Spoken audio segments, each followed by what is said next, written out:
এই সুন্দর হেয়ারস্টাইলটা কিসের জন্য করেছি সেটা না হয় তোমাদেরকে একটা অন্য ভিডিওতে শেয়ার করব।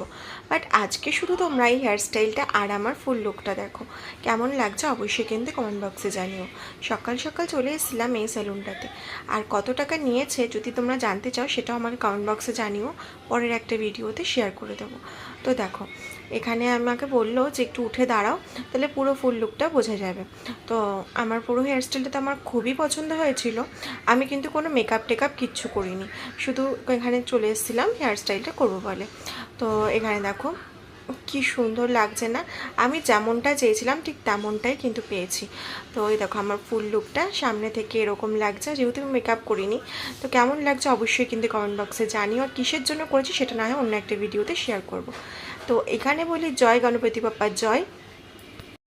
এখানে গণেশ ঠাকুরটা কি সুন্দর দেখতে লাগছে বলো, এটা কিন্তু সাউথের গণেশ ঠাকুর। আমরা যখন গেছিলাম তখনকার একটা ছোট্ট ক্লিপস নিয়ে রেখেছিলাম, তাই ভাবলাম চলো তোমাদের সঙ্গে আজকে শেয়ার করে ফেলি। তো এখানে দেখো কি সুন্দর লাগছে ঠাকুরটাকে। আর তারপরে কি গণেশ ঠাকুর নমস্কার করে আমি এখানে চলে গেছিলাম ডাব খেতে। আর এখানে বেশ সুন্দর একটা সিস্টেম, ডাব খাওয়ার পরে তোমাকে প্লাস্টিকে করে প্যাকিং করে দেবে এই শ্বাসটা। বাট আমি বললাম না, আমি আজকে এখানে দাঁড়িয়েই খাবো। তো একদম নরম তুলতুলে শ্বাস, আমি যেটা মানে লোভ সামলাতে না পেরে এখানে দাঁড়িয়ে খেতে শুরু করে দিয়েছি। দেখো কেমন নরম তুলতুল করছে, সেই খেতে সেই মিষ্টি আর সেই খেতে। তো চলো আমার তো শ্বাস টাস খাওয়া কারণ বাড়িতে চলে আসলাম, কিন্তু বাড়ি এসে দেখি বিভৎস গরম। তারপর দেখি এখানে আইসক্রিম কাকু যাচ্ছে। তো আর দেরি না করে এখানে নিয়ে নিলাম হচ্ছে 5 জনের জন্য 5টা আইসক্রিম। আমার না আইসক্রিম খেতে বেশ ভালো লাগে, ঠান্ডাও লেগেছে কিন্তু কি করবো, ওই যে লোভ সামলাতে পারি না, তাই জন্য এখানে নিয়ে নিয়েছি 5টা আইসক্রিম। 5জনকে দেওয়ার মানে 4জনকে দেওয়ার পরে আমার ভাগেরটা আমি নিয়ে খেতে বসে পড়েছি। তো এখানে দেখো আমার এবার মুখের এক্সপ্রেশনটাই চেঞ্জ, ঘুমাচ্ছিলাম কিন্তু মুখটা দেখেই বুঝতে পারছো যে ঘুমো ঘুমো করছিলাম। বাট ঘুমো থেকে উঠে আইসক্রিমের ঘন্টির আওয়াজ শুনে সঙ্গে সঙ্গে বাইরে গিয়ে আইসক্রিম খেতে শুরু করে দিয়েছি। তো যাই খেতে কারা কারা ভালোবাসো, আমার কিন্তু ঘোল খেতে খুব ভালো লাগে, আর বিশেষ করে আমার জানি না কেন খুবই খেতে ইচ্ছা করছিল।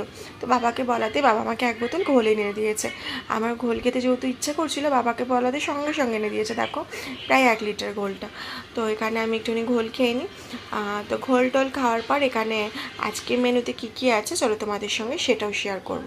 আমার গেঞ্জিটাকে ইগনোর করো, গরমে যেটা পেয়েছি সামনে সেটাই পরে নিয়েছি। ঘোলটা কিন্তু সেই খেতে ছিল। আর দেখো আজকের মেনুর একটা স্পেশাল জিনিস হচ্ছে এই গন্ধরাজ লেবুটা। বনু বেরিয়েছিল, তো এই গন্ধরাজ লেবুটা দেখে বনু কার বাড়ির থেকে জানি ছিঁড়ে এনেছে।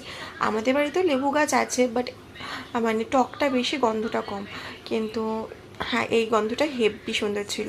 তো আজকে মেনুতে ছিল ভেন্ডি ভাজা, বেগুন ভাজা, আলু পোস্ত, কলাইয়ের ডাল। ভালো লাগলে লাইক কমেন্ট শেয়ার করে